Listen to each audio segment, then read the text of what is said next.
শত্রু আমাদের সামনে, একদিকে বিজেপি আর একদিকে মথা, দুটোই। তারপরেও সম্মেলন এটা সিদ্ধান্ত গ্রহণ করেছে এই দুইটা শত্রুর মধ্যে প্রধান শত্রু কোনটা?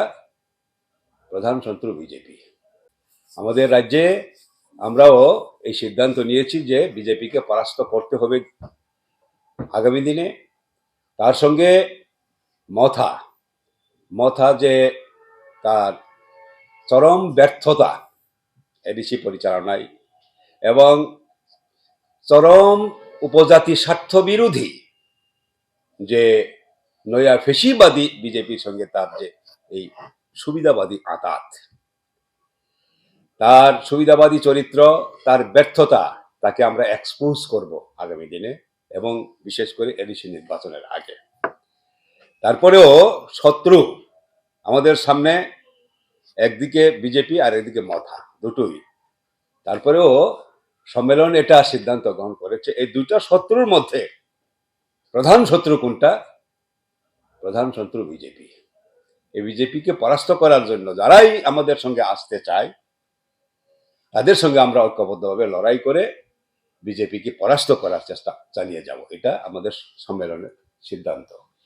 বিজেপি যদি না আসলো তাহলে এই যে এই রাজ্যের বিভেদকামী সন্ত্রাসবাদীদের যে পলিটিক্যাল পার্টিগুলি, যাদেরকে আমরা অনেক লড়াই সংগ্রাম করে কোণঠাসা করে প্রায় নির্মূল করে দিয়েছিলাম সন্ত্রাসবাদী সমস্যাকে, সন্ত্রাসবাদীদের সঙ্গে যারা সন্ত্রাসবাদীর মদত যারা দেয়, আইপিএফটি কে বড় করেছে তো বিজেপি এসে। বিজেপি পেছন থেকে মদত না দিলে 2018 সালে এই ঘটনা হতে পারে না। হয় না, ত্রিপুরামথাকেও আজকে মদত দিচ্ছে বিজেপি। বিজেপি নাই, ত্রিপুরামথাও নাই, মথাও নাই। This is our decision. But do you consider the IPFT as an insurgent group? No. Then how? What do you mean by Santrasbadi? Santrasbadi means arrogancy. Actually, IPFT once captured the power of ADC also in 2000. At that time, it was clear that IPFT is nothing but the political wings of the then extremist NLFT. They are the political wings. I don't say they are extremists, but they are political wings of that underground organization NLFT. But you could have banned them at that time. You were in power.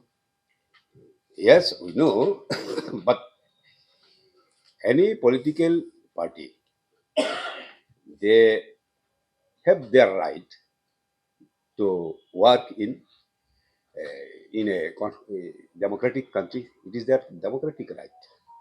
We know, but they are openly they are acting like a democratic party.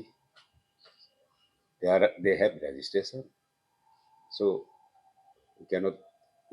we think we should not ban them, but we fought strongly against their extremist underground NLP.